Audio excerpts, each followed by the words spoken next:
కేసీఆర్ ఇప్పుడు జనాల్లోకి రావడానికి బలమైనటువంటి కారణం ఏంది చెప్పనా? జనాలు కేసీఆర్ని పిలుస్తురు, జనాలు కేసీఆర్ని చూడాలంటున్నారు.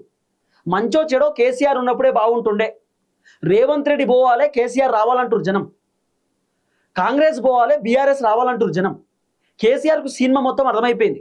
హైడ్రా బాధితులు కేసీఆర్ని పిలుస్తురు, భూదాన్ భూములు సంబంధించిన బాధితులు కేసీఆర్ని పిలుస్తురు, లగిచెర్ల బాధితులు కేసీఆర్ని పిలుస్తురు, ఫార్మా కంపెనీ పెడతామని భూములు ఖతం చేస్తున్నటువంటి ఆ బాధితులు కేసీఆర్ని పిలుస్తురు.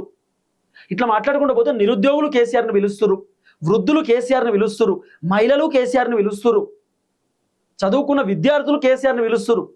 ఎందుకు పిలుస్తురు కేసీఆర్ని? మంచో చెడో కేసీఆర్ ఉండాలి, కేసీఆర్ కనబడితే చాలు, కేసీఆర్ మాట్లాడితే చాలు, కేసీఆర్ మా గురించి పోరాటం చేస్తే చాలంటున్నారు.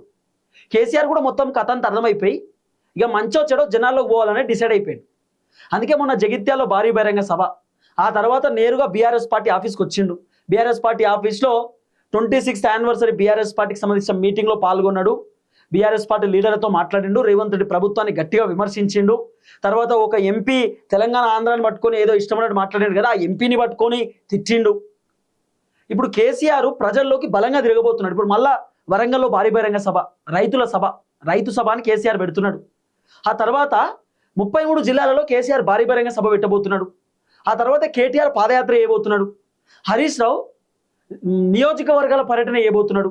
కేసీఆర్ జిల్లాలలో మీటింగ్ పెడతాడు, హరీష్ రావు నియోజకవర్గాలలో పర్యటన చేస్తాడు, కేటీఆర్ మాత్రం పాదయాత్ర చేస్తాడు. అంటే ఒక షెడ్యూల్ ఫిక్స్ చేసి పెట్టిండు కేసీఆర్. ఇదంతా రేవంత్ అన్నకు అయోమయం అనిపిస్తుంది, ఏం చేయాలో అర్థమైతలేదు. కేసీఆర్ ఏమో భారీ బహిరంగ సభలు, కేటీఆర్ పాదయాత్ర, హరీష్ రావు నియోజకవర్గాలలో పర్యటన. అసలు ఏంది? వీళ్ళు ఏం చేద్దాం అనుకుంటారు? వీళ్ళ వర్షన్ ఏంది?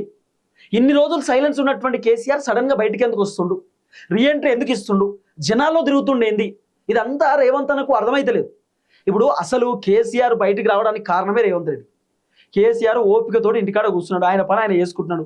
రేవంత్ అన్న పొద్దుగాల లేచి నీకు దమ్ముంటే అసెంబ్లీకి రా, నీకు దమ్ముంటే బయటికి రా, నీకు ఎమ్మెల్యే నువ్వు ఉండి అర్హత లేదు, నీకు జీతం పైసలు దండగా, నీకు కారు దండగా, నీకు పెట్రోల్ దండగా, నీకు ఫోన్ బిల్లు దండగా, ప్రభుత్వం నుండి నీకు రావాల్సిన జీతాలు కూడా కడియెత్తాం. ఇవన్నీ రేవంత్ అన్న మాట్లాడిండు. ఎవరికన్నా బాధ అనిపిస్తుంది కదా, కోపం ఉంటుంది కదా. కేసీఆర్ చూసిండు. ఇక మనం పులి బయటకు వచ్చింది అంటాం చూసిరా, సింహం బయటకు వచ్చింది.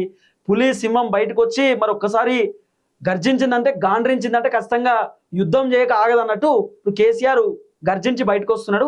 ఇక యుద్ధమే.